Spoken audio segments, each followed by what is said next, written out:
ఓం నమ శివాయ. ఓం నమో నారాయణాయ. అందరికీ నమస్కారం. కార్తీక మాస గొప్పతనం. అసలు కార్తీక మాసం అంటే ఏంటి? దీనికి అంత గొప్పతనం ఎందుకు వచ్చింది? మనం సంవత్సరంలో ఎన్నో వ్రతాలు పూజలు చేస్తాం. కానీ కార్తీక మాసంలో చేసే చిన్న పూజ కూడా కోటి రెట్ల ఫలితాన్ని ఇస్తుంది. పద్మ పురాణం ప్రకారం ఈ మాసం శివకేశవులకు అత్యంత ప్రీతిపాత్రమైంది. శ్రీ మహావిష్ణువు 4 నెలల యోగా నిద్ర నుంచి మేల్కొనే మాసం ఇదే. అందుకే ఈ మాసంలో విష్ణువును దామోదరుడిగా పూజిస్తారు. మరోవైపు శివుడు త్రిపురాసురులను సంహరించి లోకానికి శాంతిని ప్రసాదించింది కూడా ఈ కార్తీక మాసంలోనే. అందుకే దీనిని త్రిపురారి పౌర్ణమి అని కూడా అంటారు. అంటే ఈ మాసంలో శివకేశవుల అనుగ్రహం ఒకేసారి మనకు లభిస్తుంది. మొదటి రోజు ఆచరించాల్సిన ముఖ్య నియమం. ఈ మాసంలో చేయాల్సిన ముఖ్యమైన నియమం ఏంటంటే దీపారాధన.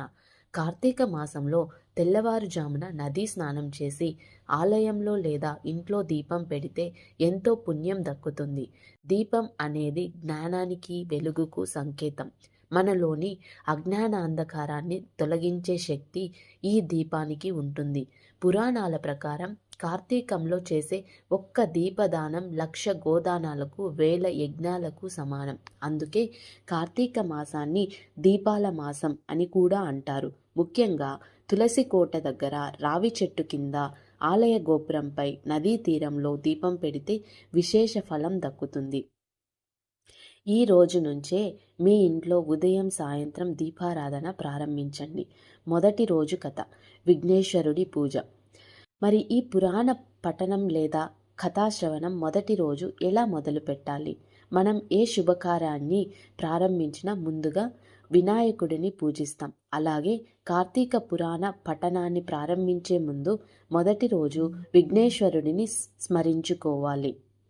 ఒకానొక సందర్భంలో సూత మహాముని ఈ పురాణాన్ని చెప్పే ముందు వినాయకుడిని స్తుతించాడు. వినాయకుడు ఆటంకాలను తొలగించి ఈ పురాణాన్ని 30 రోజుల పాటు నిర్విఘ్నంగా కొనసాగించడానికి సహాయం చేస్తాడు. కార్తీక వ్రతాన్ని మొదలుపెట్టే ముందు గణపతిని పూజించి ఈ నెల రోజులు ఈ కథలు వినేందుకు, నియమాలు పాటించేందుకు శక్తిని ఇవ్వమని కోరుకోవాలి. చూశారుగా, కార్తీక పురాణంలోని మొదటి రోజు కథ యొక్క సారాంశం ఇదే. ఈ రోజు నుంచి శివకేశవుల అనుగ్రహం పొందాలని కోరుకుంటున్నాను. జయ జయ మహాదేవ. ఓం